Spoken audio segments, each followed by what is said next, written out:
welcome to the GBDN blog. I'm your host, Diane Bogino, and our guest today is Iris Grimm. Iris is the owner of Balanced Physician, and Iris coaches physicians on how to go from stress and burnout to wellness, leadership, and success.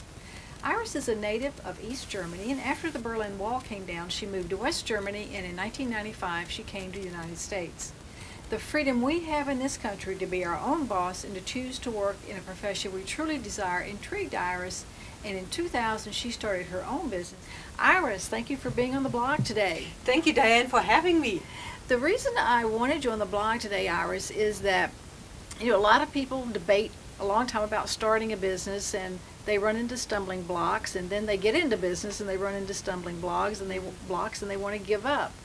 But here you have come from a foreign country. You had a language barrier. I mean, I know you knew English, but still, phrases and things, and I'm sure there were business etiquettes and cultures that you ran into that you probably were not expecting.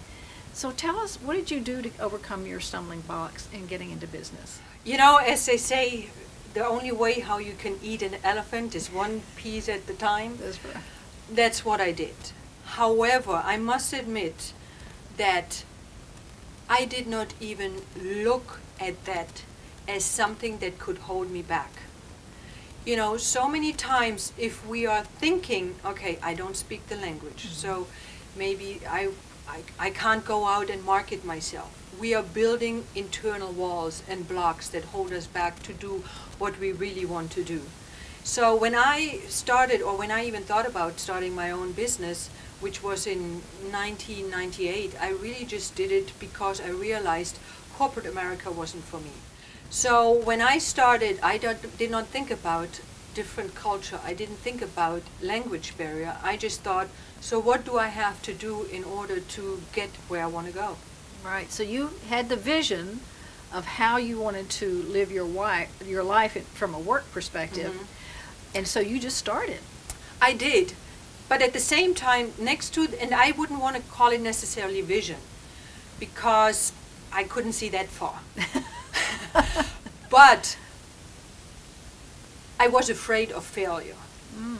And, I thought, okay, as a German, if I'm failing, and I'd have to tell my family that I failed, and my friends said I go back to corporate because I didn't make it, that would have irked my self-esteem.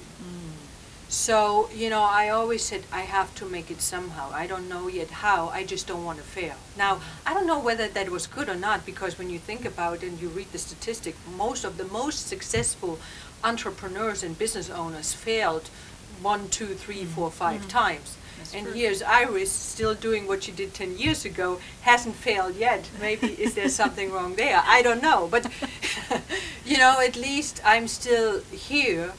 And again, that's another thing I learned, because people are comparing what they have here with what they had in the country where they are from. I've never experienced culture shock. I've never had that situation where I said, well, in Germany it's different. I always knew, okay, now I live here in America, and in America it is different. Whether it's better or worse, who is there to judge? But I have to accept the way it is here, and that's why I have to go with the flow. First of all, you took that driving force of fear and didn't let it become a negative for you and that would shut you down. You took it and let it drive you. Right. But then you also didn't let any differences stop you. You just worked through whatever differences you had. Correct. And now you've been in business for 10 years now. And even in your business, it hasn't been all sunny, and you've had to make adjustments.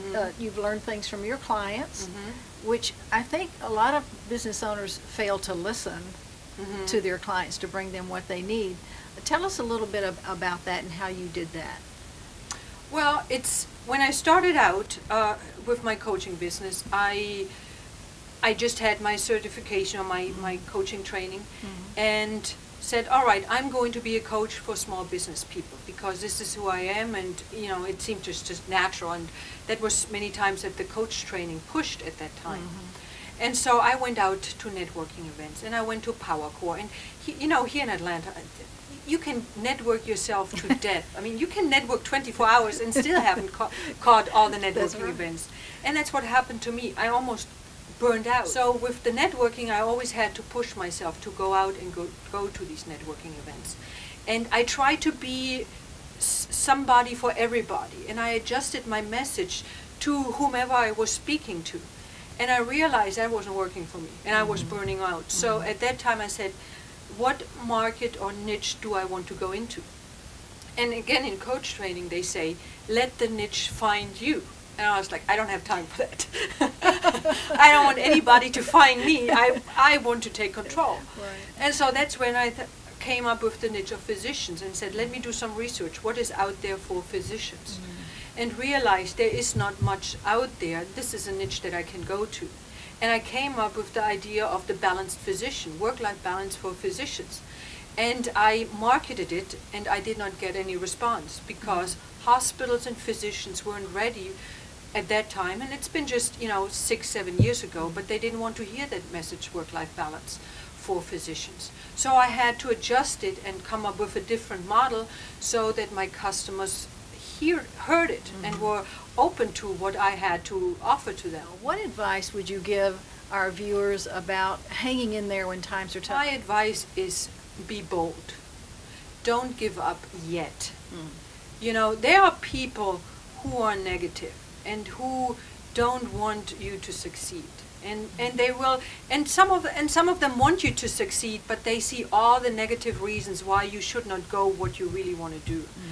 And you have to be careful who you share your dream and your vision with, because some people just shut it down, whether they want it or not, but it's just the way they think. And then there are other people who believe in you and say, go ahead and do it. And to have someone behind you who supports you with that message, even when you don't see it, is extremely helpful. So get yourself around some people who are positive, who are maybe in the same boat or maybe are a level ahead of you, and see how you can learn from them. Because at the end, you can be successful if you want to be successful. And you have to work around some obstacles, and you have to, and things will get tough. And that's why it's important to be around positive people and just keep on going.